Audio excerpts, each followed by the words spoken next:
good morning, and we are live. It is Saturday and it's day 19. Wow, I can't believe how quickly the time's gone. We're almost in the last stretch of our journey.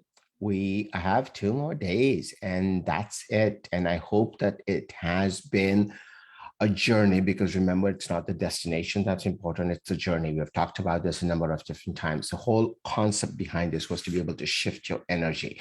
So, when you feel stuck, you feel down, you feel constrained, you feel heavy. And over the period, I've tried to explain to you what energy is, to be able to shift from that and to be able to move and come out from setbacks and to be able to create a life that you desire. So as we approach our journey and going from setback to triumph, on the last day, we will do a recap, which is Monday, and we'll leave some time for question and answer and what the options are for the next step. But like I said, so far we've discovered that we're energy beings. Everything around us is energy. And to be able to overcome our setbacks and our challenges in our life, we need to look at where these energy blockages are happening. And since energy cannot be created or destroyed, we need to transmute that energy. And how do we transmute that energy? So we've looked at a lot of different ways of doing that.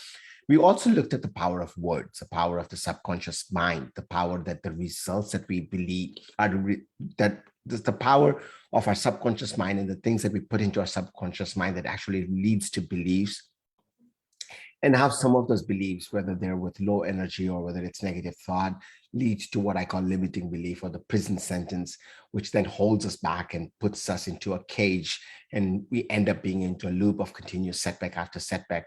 And so how do we come out of that? How do we overcome that? So thank you for joining me today. Today we're going to talk about a new reality. How do we create that new vision?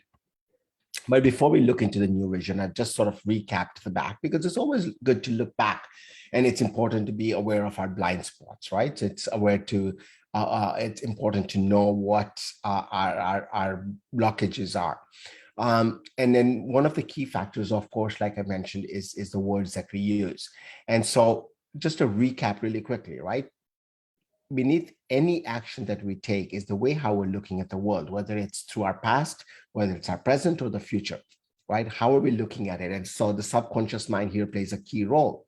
And how you see the world actually creates the world around you. And that's a difficult concept, but how you see the world actually creates your world. So if you see with optimism, then you create optimism. If you see it with scarcity, then you create scarcity. When you create abundance around you, then the abundance shows up. And so often underneath this comes how we speak the world. So if we see the world with a negative eye or a different perspective, you will start talking about it that way. And anything that has ever been created, of course, was spoken, including the first word, right? And so how we see the world will determine by how we speak and what you want to create in your world. So that thought, that word can be very, very important. Now I'm going to expand that it's not actually just the word in itself, but it's also images. And today we're going to work with that, right? Because what we want to think about it is that the image actually creates words in our minds. So it's not just the vocabulary of a word, it could be an image as well. So if you have an image of scarcity in your mind, then you will attract scarcity and you will start talking more scarcity. So things like, we don't have enough to do this, or I don't have enough money, or, how much does this cost? And all of that kind of vocabulary, as opposed to one of abundance. So to be able to do that, we want to be able to manifest and create the world that we want, and the one that we desire, and the one that we deserve. But now, in order to be able to have that, we need to have what I would say a vision. Now think about an architect, right? Like when somebody wants to build a building or somebody wants to build a house, they will engage in an architect. But before an architect can even start building what he wants, there's a couple of things that needs to be done, right? First, he needs to see the environment that's around him. Right? If you want to build a more contemporary house and you're in a very traditional neighborhood, that's going to stand out like a sore thumb. So the architect will have to make sure, well, how does it incorporate some of those concepts around it? The second thing is that the vision of the individual. If the architect is going to build a contemporary house, but yet the owner wants a more traditional house, there's going to be a conflict. There's no alignment over there. So the vision of the individual wanting something is to be aligned with the architect. Now, remember, right? We have the universal energy, we have the divine energy, we have that infinite power that we can drain from. But we can only get that once we actually speak out to it of what we want. So the vision has to come from us. As much as it's available out there, your vision and my vision and the person next to you is very, very different. And so unless you ask, you don't get, right? It says that in the Quran, it says that in the Bible, it says that in more scriptures.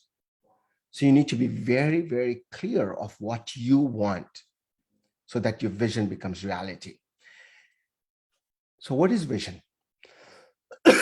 It is the ability to think about a plan, the future with imagination or wisdom. And to have a clarity in your vision, you really want to know where you want to be. What can you realistically achieve? What are the changes you're ready to make in your life to get what you want? How will things be different for you if your vision is realized? What key phrases, words, or images describe the life that you want to live? Now, what I recommend is to create a vision that's 3 years out. And three is a really important number, not only because, there is numerology that's done on three and, the whole universe is sort of set on this number three, but three is a number that's realistic. Your mind can actually comprehend three or 12 months, meaning, 3 quarters of, or 3 years down the road is 36 months. It can sort of look at that and break it down. And beyond that, we sort of look at it as being unrealistic almost. And so when you put that down, you look at your phone numbers, right? They're broken down in three, three, and four, because three is a number that the mind can conceive and achieve and comprehend. I want to share you a story. Now, most of you know this guy. And if you don't, you should get to know him because he's actually Canadian, right? But that's not the reason why. He's Jim Carrey. It is here with the concept of three that I want you to share this and how his goal became believable and achievable. Now, Jim Carrey wrote a 10 million check to himself to be cashed exactly 3 years from the date that he wrote it. Now, the $10 million would have made him at that time the highest paid actor. And exactly 3 years to the date, he actually signed a $10 million contract for a movie. That movie was Dumb and Dumber, and he became the highest paid actor at that time. So we need to have a long-term vision, absolutely. What does it look like in the long term? That stretchable goal, that's long vision, but build a 3-year plan. Three is the frame, like I said, that psychologists believe is an art of believable in your mind. So yes, have that long-term vision, but make sure that when we talked about goals yesterday, we also talked about 3 years. So that 3-year plan is important and your vision can be a lot longer. Now, today we're going to talk about that, but before we go into actually creating that vision, and I'm going to take you through building a vision board, what I want to do is to start with this quote, right? An arrow can only be shot by pulling it back, so that when life is dragging you back with difficulties, it means it's going to launch you into something great. And that's really important. So that's why this whole journey is talking about setback to triumph. You're going to set back to triumph forward. Setback to triumph forward. Now, before we sort of look into how we triumph forward, let's look at the 5 spaces that we sort of surround ourselves with, right? We want to explore how our lives look. Now, many of us are actually quite familiar with the first 4 and end up sacrificing the 5th. So we're familiar with our workspace because that's where we end up spending most of our time. Whatever extra time we have, we give it to our family. If there is time left over, we will look at giving it to our leisure. And if there is really extra space and time, then we look at maybe looking at a holiday. What we actually end up sacrificing is that my space. And in order to remain sane and effective and to be productive, we all need to be able to take some time whether it's an hour a day a week a year, 3 to 6 months, every 10 years, whatever that is for you. We need to energize, we need to replenish, we need to inspire ourselves. And this could even mean doing nothing at all. But that my space is really, really important. And as you create this vision for you, I want to encourage you to make sure that all of the spaces are included and that my space is not ignored. This is important to recharge your batteries physically, emotionally, intellectually, and spiritually. Remember, right? Pull the arrow back and then let it fly forward. First, take care of yourself and then serve the world. All right. And the way I do this is, you could look at meditating, reading something inspiring, appreciating what's going on in your life, hydrating yourself, just drinking water, right?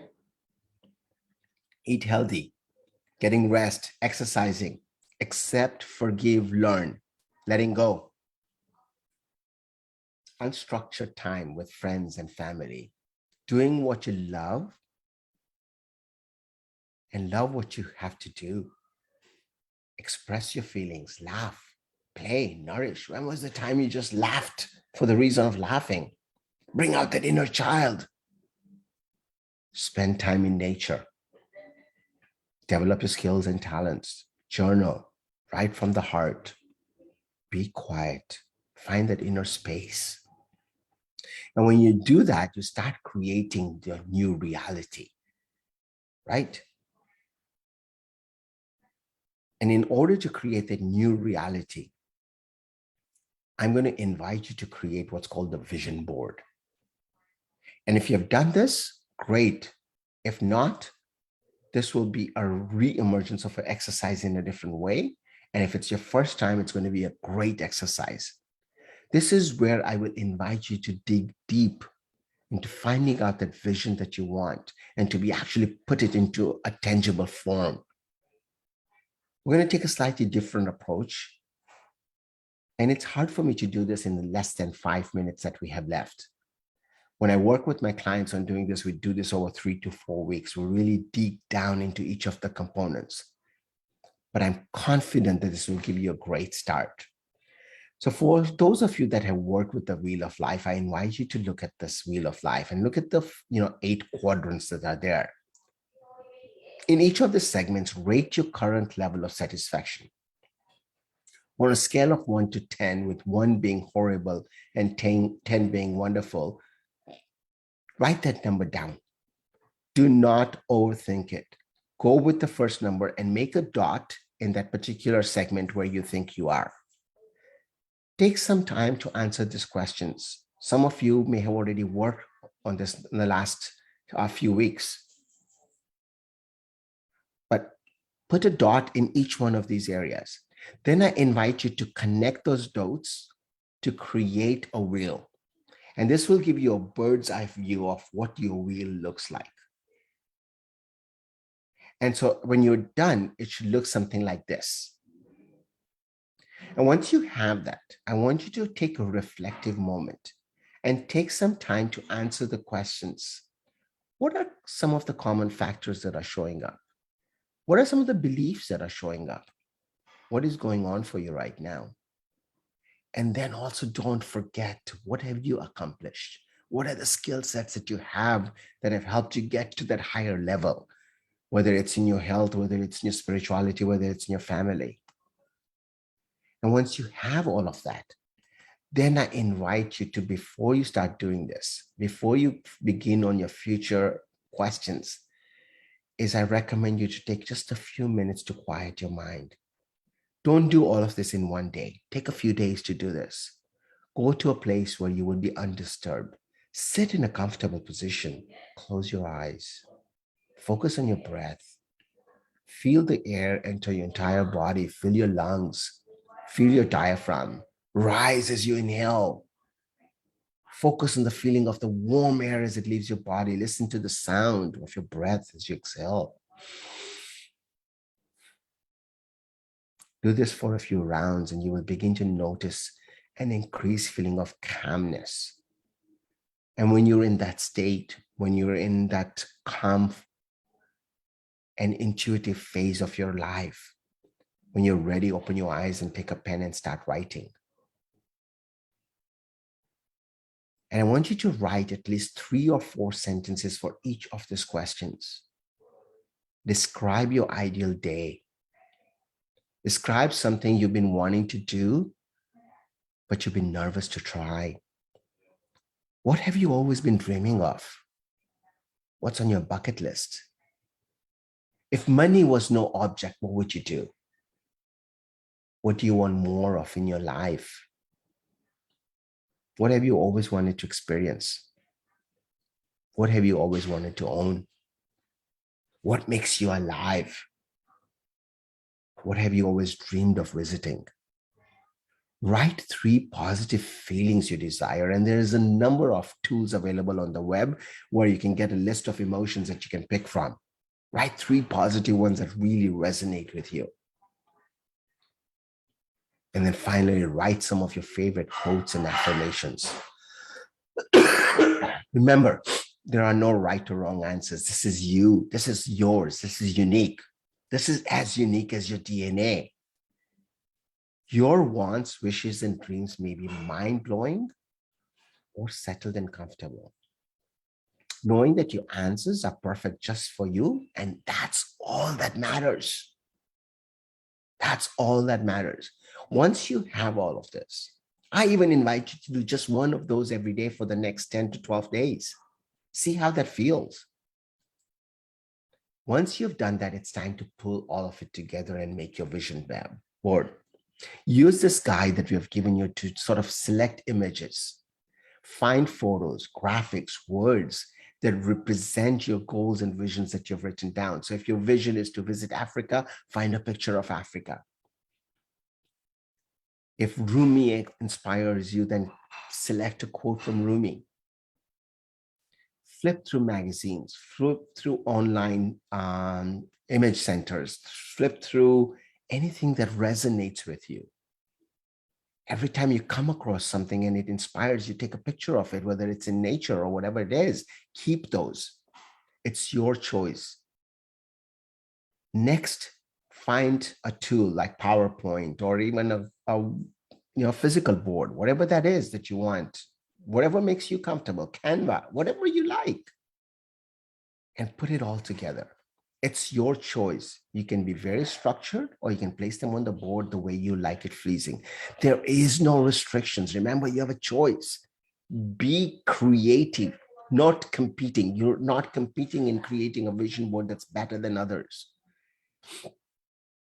If you could be creative, imagine that you had the universe to pick from and you had a choice of what your life wanted to be like and you wanted to just have to pick up pictures and words. What's that going to look like? And when you have it just in the right order, then glue them or put them together on an electronic board like Canva or PowerPoint. Once everything is done, you can add any embellishments that you like. Be original. There are no restrictions. Get it just the way you want. And when you have your vision board just like the way you want it, spend time looking at your vision board every day. Focus on it every day to remind you of what you're looking forward to. And as you look at the board, dream about how you feel when that dream comes true. Vocalize, visualize, emotionalize, actualize. That exercise of writing down is the vocalization. Putting the pictures in is the visualization. Looking at those images and seeing them being true today is emotionalizing them. You're now installing a new memory into your subconscious mind. Put the dream board that you can see it frequently. You can post it in your bedroom, on the fridge, on your computer as a wall art. Keep it on your phone. Make a small picture and put it in your wallet. Then pay attention to what shows up, what ideas pop up in your mind. Who do you suddenly think of when you're hearing some thoughts or conversations? What thoughts are coming into your mind? You will come to understand that this is no accident. There are no synchronicities. There are only there is no coincidences. There are only synchronicities. The world starts synchronizing to achieve your goal that you want. Remember that every goal you desire is because you want to experience a certain feeling. When you connect with your vision and your goals, and every day you will evoke those same feelings that you truly desire in the present. You will start living a more satisfying life because you will be consciously feeling those emotions every day. And as you take inspired action one by one, your goals, your vision, everything comes a reality. And you change from being into a setback recurrence to a triumph recurrence. And everything that had pulled you back is now going to pull you forward. I hope this has inspired you. I would love to see your vision boards. Please create your vision boards and put them on the group so that we can see them. We can help you. We can help send that energy to make sure that you are achieving yours. Tomorrow is it. We talk about the laws of attraction, and then on Monday, we wrap it all up. Get your questions ready. I'm looking forward to seeing you guys all in the group. Have an awesome weekend.